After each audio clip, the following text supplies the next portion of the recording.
ঈদের ছুটি শেষে আজও রাজধানীতে ফিরছে মানুষ। ঈদের পর অফিস আদালত খুললেও এখনো বন্ধ রয়েছে শিক্ষা প্রতিষ্ঠান। রবিবার থেকে খুলছে স্কুল কলেজ, তাই এতদিন যারা বাড়িতে ছিলেন তারাই ফিরছেন নগরীতে। এ বিষয়ে আরো খবর নিয়ে সায়দাবাদ থেকে আমাদের সঙ্গে যোগ দিচ্ছেন সহকর্মী মোহামিনুল অপু।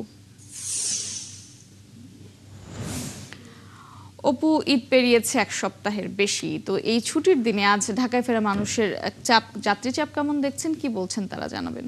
শুক্রবার দিন হলো, কিন্তু আজকেও এই রাজধানীমুখী হচ্ছে মানুষ। আমরা এর আগে ট্রেনে যে সকল মানুষরা ঢাকা ফিরছিলেন সেই সংবাদ জানিয়েছিলাম। এখন আমরা রয়েছি রাজধানীর সায়দাবাদ জনপথ মোড়ে। এখানে কিন্তু বরিশাল, খুলনা সহ অন্যান্য রুটের যে সকল বাসগুলো রয়েছে সেগুলো কিন্তু এই সায়দাবাদের জনপথ মোড়টিতে এখানে এসে যাত্রীদের নামাচ্ছে। অর্থাৎ কিছুক্ষণ পরপরই এইখানটিতে এক একটি করে বাস এসে এবং যাত্রীরা এখান থেকে নেমে যাচ্ছে। এছাড়াও কিন্তু যাত্রীরা পথের মধ্যেই নেমে যাচ্ছে। আমরা এ সকল যাত্রীদের সাথে কথা বলেছি। যাত্রীরাও অভিযোগ করে বলেছেন যে আসলে তাদের রাজধানীতে প্রথম যে সমস্যাটির সম্মুখীন হতে হচ্ছে সেটি হচ্ছে তারা টিকিট পেতে কিন্তু তাদের বেশ ভোগান্তি পোহাতে হচ্ছে।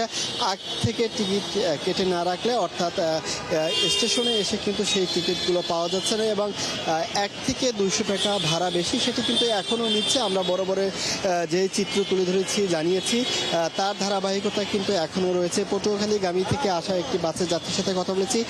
তিনি দীর্ঘ চেষ্টার পরে কিন্তু একটি টিকিট পেয়েছেন। সেক্ষেত্রে কিন্তু তাকে 200 টাকা বেশি টিকিট দিয়ে সেই টিকিট কিনতে হয়েছে। তবে আজকে শুক্রবার, এখনও কিন্তু রাজধানীতে মানুষ ফিরছে, অর্থাৎ রবিবার থেকে সরকারি প্রতিষ্ঠানগুলো খুলবে।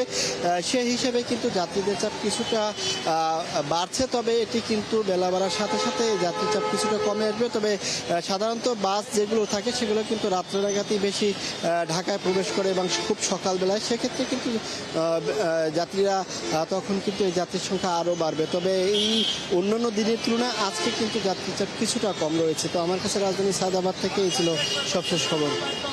ধন্যবাদ অপু আপনাকে।